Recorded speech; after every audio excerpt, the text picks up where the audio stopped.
evening, and welcome to Up Close. My name is Andrew West, and tonight we'll be studying one of the worst civil engineering disasters in United States history, the failure of the St. Francis Dam. The St. Francis Dam was begun in 1926 in the San Francisco area. The chief engineer was William Mulholland. Mulholland had already built 28 dams. This dam was built to be a storage facility in the event of an earthquake on the San Andreas Fault. It was located where Magic Mountain is today. Had Magic Mountain been there, it would have been destroyed. It's also by Lake Elizabeth. The St. Francis Dam was a gravity arch dam.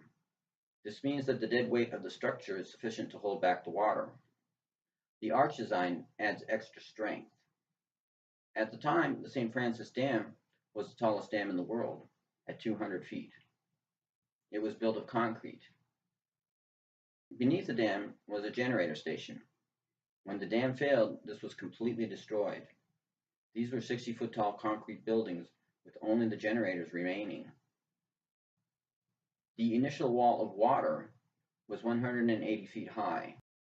When the reservoir started to fill, the water would percolate into the sides of the hills on each side of the dam, and it became saturated on the old landslide plains. And so at a point in time when the friction there wasn't there, then it started to move down and caused that left abutment to give away, causing eventually the dam. So it was sort of a sequential operation.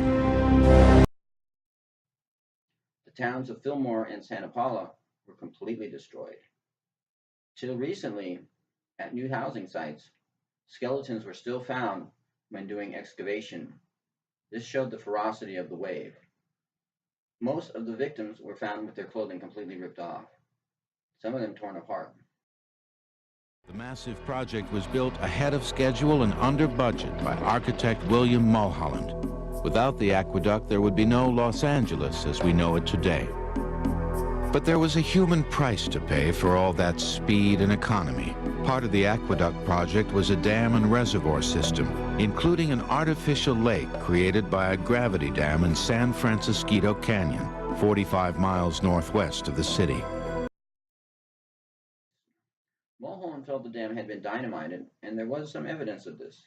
Some of the fish were found behind the dam and looked like they had been killed by concussion. The aqueduct had also been dynamited.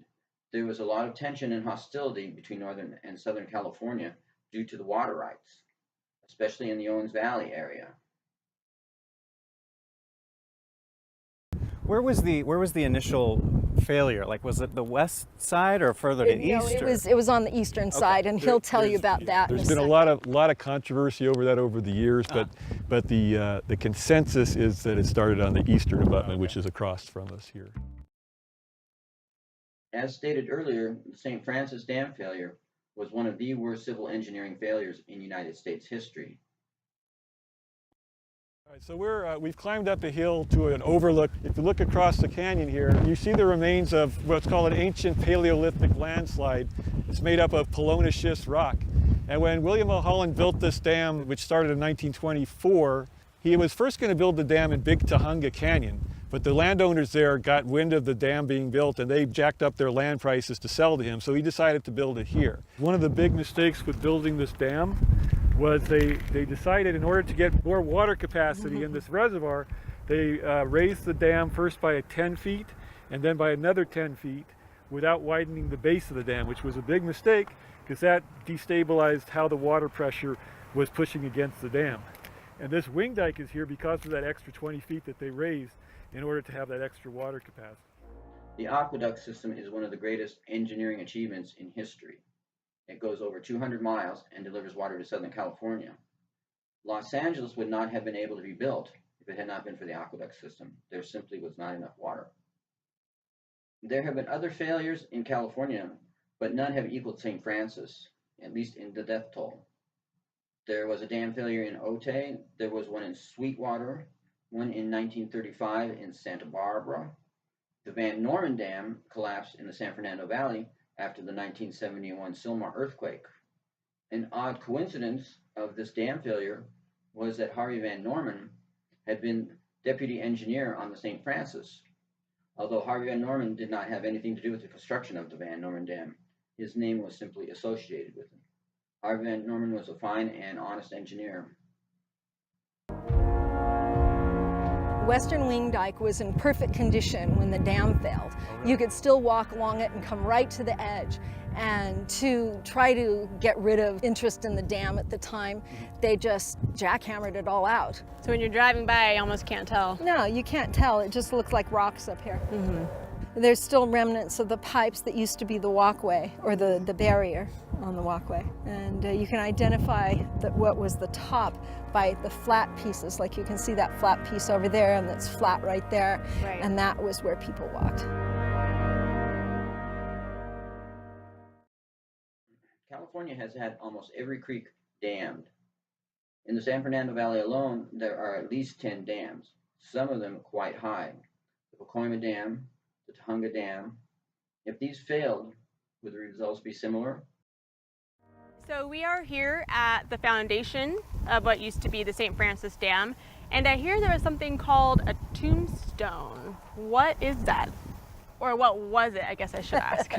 Well, because of the way the dam was built, the only part that was built fairly correct was the very middle part. And that was the only part, which you see there, which actually survived the collapse of the dam, which they eventually called the tombstone. Because it looked like a tomb. It looked like a tomb, yeah. Oh, that's the name comes from. And that actually, after the dam break, became rather a big tourist attraction. I noticed that it's not here anymore, so what happened to it? About a year later, after the dam break, there were two little boys playing on it. As you can see from this photo, there's steps going up.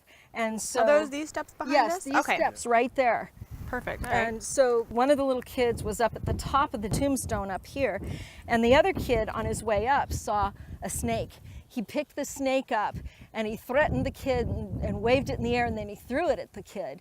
And the other kid got scared, backed up, and fell off the dam and was killed. Oh, wow. And so then the Bureau of Waterworks and Supply blew it up, and that was their excuse to get rid of the And that was one of the only remaining pieces that size. Exactly. But there's so many other stories. The Van Norman Dam failure was almost responsible for the death of 100,000 people. Had this occurred, it would have been one of the worst disasters in history. It would have been rivaled only by the failure of the Shimantan Dam in China in 1976, which killed almost 1 million people. The Chinese government is very reluctant to discuss this disaster. Also, the Vajont Dam in Italy, which collapsed in 1963, killing 3,000 people. This released a flood wave of over 300 feet, which slammed into the town of Longarone. When you see muddy water coming out from under the foundation, it might be a sign of erosion of the foundation, as opposed to clear water that they wouldn't worry about all that. Right. Yeah. And he misread it. And had he realized what it was, he could have warned people and saved all those lives. One of the ironies of the St. Francis failure is that the dam keeper contacted Mulholland the day of the failure. Mulholland came out to the dam personally and inspected it. The dam keeper was concerned about the discharge of dirty water from the left abutment. The discharge of dirty water or with grout in it can indicate a condition called hydraulic uplift. This means the dam is being undermined. This literally cuts the structure's integrity in half. Mulholland did not see any worry and did not evacuate downstream. In the event of a hydraulic uplift, people downstream should always be evacuated, just to err on the side of caution. Another interesting fact about the St. Francis failure is that the movie Chinatown, starring Jack Nicholson, was roughly based on that, and also on water rights in Southern California. There are some scenes in the movie which allude to the St. Francis failure. Thank you for viewing. I'm Andrew West, and this is Up Close, the St. Francis Dam failure.